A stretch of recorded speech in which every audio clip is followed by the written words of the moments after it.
সারা বাংলাদেশে প্রচণ্ড তাপ, এরই ভিতরে যশোরের সর্বোচ্চ তাপমাত্রা হওয়ায় পথচারী ও তৃষ্ণার্ত ব্যক্তিদের মাঝে ঠান্ডা লেবুর শরবত বিতরণ করেন যশোর সদর উপজেলা 10 নম্বর চাচড়া ইউনিয়ন 7 নম্বর ওয়ার্ডের বারবার নির্বাচিত ইউপি সদস্য মোহাম্মদ বিল্লাল হোসেন।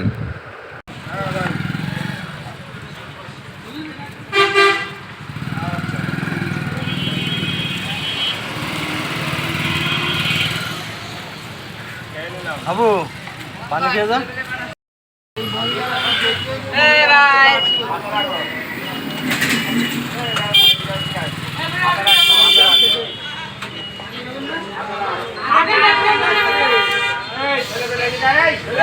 গেল